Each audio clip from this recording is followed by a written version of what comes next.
Hey guys, this is Dmitry with Canucks and welcome back to another review. Now we all know Gigabyte by their jaw-dropping GPUs and stable yet beautiful motherboards and some other PC components, but today we're diving deep into their $60 stealth gaming keyboard. This is the Force K7. Now first thing we notice is an extremely low profile of the set of keys. Along with its angular and strong design, the K7 obviously tips its cap to the beauty and aggressive design of the stealth bomber as we analyze the crisp lines, the matte black finish, and overall the covert military appeal. The keys are backlit using a 3-color backlight with dark blue, green, and light blue colors that can be switched by pressing the wheel and scrolling to adjust the brightness to fit your needs and taste. Beside it is a volume control wheel that also mutes if pressed, and since there are no drivers included with the keyboard, having these at hand is quite convenient. Now the backlight isn't the strongest to begin with, it only peeks through in the darkest conditions, and the viewing angles to see the backlight is also limited.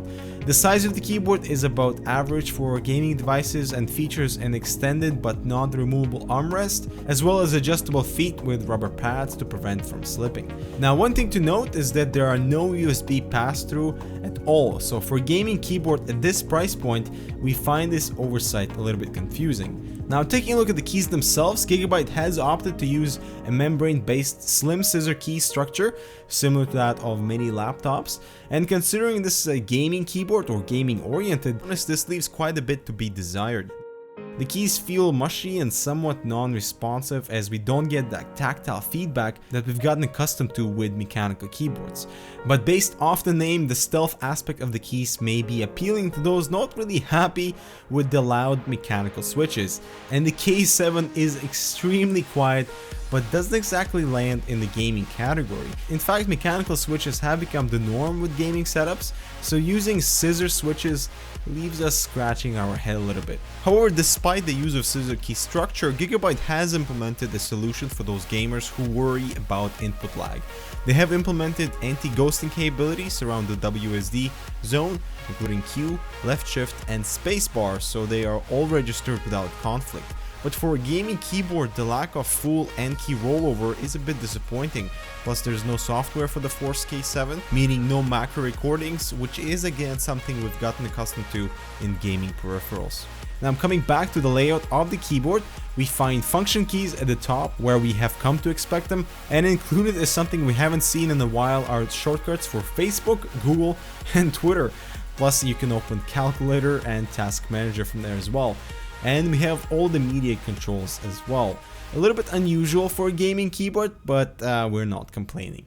Now, I'm not a fan of the tiny backspace button, but many will appreciate the overlarge enter key. Also, I'd like to mention that the first sample we received experienced poor key performance, where you had to bang the space bar for it to register, while the backspace would go off every time you hit enter, which exposes the weaknesses really of the scissor style keys. But overall, the keyboard has a slim profile with aggressive style and black matte finish, so it looks pretty nice, and the keys are very quiet. However, the use of membrane scissor switches for gaming isn't ideal at all, as response and bounce just don't meet that gaming expectations and aren't as reliable. The backlight is also quite poor and the small backspace is annoying.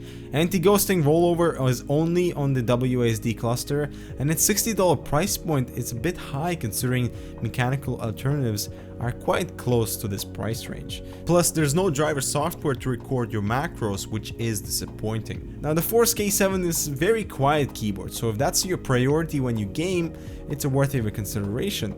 But otherwise, we'd strongly suggest going mechanical. So thanks guys for watching. This concludes our review of the Gigabyte Stealth Force K7. Don't forget to subscribe for more similar content, and we'll see you in the next one.